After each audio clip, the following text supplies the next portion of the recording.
What if I told you that wealth is not really about money at all? It is about decisions. Specifically, it is about which decisions you even get to make on any given Tuesday morning. Because here is something most financial content never actually shows you.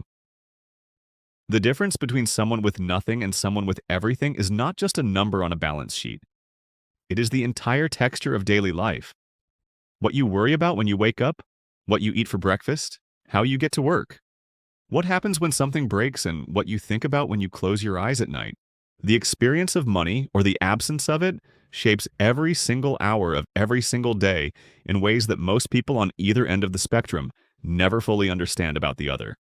Today we are going to walk through every level, from the person sleeping outside tonight to the person whose biggest decision is which property to wake up in tomorrow. And somewhere in this video, you are going to hear your own life described back to you. And when that happens, you are going to understand something about where you are and where you are going that numbers on a screen have never quite made clear. Stay until the very end, because the level that surprises people most is not the one you think. Let us start at the bottom, not as a judgment, but as a reality that millions of Americans are living right now, tonight, as you watch this video. According to the most recent data from the Department of Housing and Urban Development, more than 650,000 people in the United States experience homelessness on any given night. And what most people who have never lived it do not understand is that homelessness is not a state of rest. It is a state of constant problem solving under conditions that drain every resource you have. You wake before sunrise because the city starts making noise and you cannot afford to be caught off guard. Your body is stiff. Every muscle reminds you of last night's surface. Your first task, before coffee, before breakfast, before any thought about the day ahead, is accounting. You check your belongings, you make sure everything you own is still there. Then you plan for water and a bathroom. That is the first goal of the day, not a career goal, a bathroom. The library becomes your most valuable resource, not because you are looking for a book, but because it offers warmth, a chair, electrical outlets, and Wi-Fi, and staff who will not immediately ask you to leave. You plan your route around all of it. You eat when you can, you sleep when it is safe enough. And every system that most Americans take completely for granted, a mailing address, a valid ID, a bank account, becomes an almost insurmountable obstacle because each one requires the one before it that you do not have. This is what the researchers mean when they describe the poverty trap not as laziness but as a structural maze. You cannot get the ID without an address. You cannot get the address without the ID. You cannot get the job without either. And you navigate all of this while hungry, tired, and without a place to set your things down. One level up, and the roof changes everything without changing as much as you might think. Deep poverty with housing still means a week-to-week rental or a crowded shared apartment where you split costs to survive. You wake up under your own roof, and that matters enormously. But you wake up counting. Bus passes, grocery dollars. The gap between what the paycheck covers and what this month actually cost. Breakfast stretches as far as it will go, because the alternative is spending money you cannot spend. If you have kids, they eat school breakfast and lunch, and you are grateful for it every single day. Your job, if you have one, is not stable in the way that word means for other people. Hours change without notice. Shifts get cut. A bad week at the register or the warehouse floor is a bad week in your bank account, directly, immediately. You say yes to extra hours not because you want to, but because saying no is a risk you cannot afford to take. Bills are a monthly negotiation with yourself. Which one gets paid this week and which one waits? Which fee is smaller, the late charge or the overdraft? You buy a money order because a bank account with overdraft protection costs more than you have margin for? You fix things with duct tape and YouTube videos, you sleep under a roof, and you are grateful for it. But you sleep lightly because next week's hours are not promised, and something is always one malfunction away from becoming a crisis. Now here is a level that most Americans are more familiar with than they realize, and it is worth slowing down for. The working poor. You have a job, a real one, maybe two. You pay your bills, you show up every day. You do everything that financial advice tells you to do, and you are still, every single month, one unexpected expense away from the edge. You wake up early to an alarm because the commute takes time, and time is one of the things you have the least of. You check your bank app before you get out of bed. Not obsessively, practically.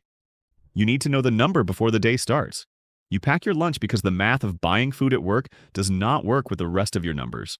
You work a job that is physical, that is fast, that tracks your minutes, that gives you a script for the customer and a manager watching to make sure you follow it. You are not bad at your job. You are often excellent at it. The job is just not designed to give you margin. It is designed to keep you available and replaceable and moving. You get home and you do the second job of your day, which is managing everything else. Groceries, laundry, the bill you need to push a week, the side gig you are considering texting about. You start an online course for a certification that might change your earning level. You get 10 minutes in before your eyes close. You set 2 alarms because missing the first one is not an option, and sleep. Lower middle class is where something shifts that most people do not have language for. The shift is not dramatic. You still check your bank app, you still plan your groceries, you still track your budget in an app or on paper. But the margin exists, a small one, a real one. There is an emergency fund that is small but growing. There is a 401k contribution happening automatically on every paycheck. The car is reliable. Not new, not luxury, but reliable in a way that means you are not mentally calculating the odds of it starting every morning. You have paid time off and you know exactly how many hours are in the account because you save them like money. Health insurance covers the basics and you use it. Though the deductible is high enough that you still delay some appointments longer than you should. You cook dinner most nights. You plan one road trip a year and actually take it. You feel organized. You feel like a person with a plan. What you do not feel yet is fully free of the calculation. Every purchase is still assessed. Every unexpected bill lands with weight. You are not surviving, you are building. But the building is slow and the margin is thin and you know it.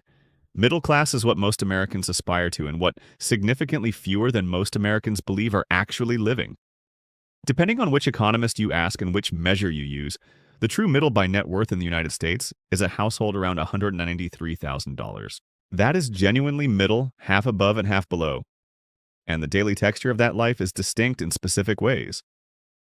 You wake up in a house you own or an apartment you plan to stay in. Appliances work. You set the coffee the night before on a timer. Your bills are on autopay and they clear. Health insurance is genuine.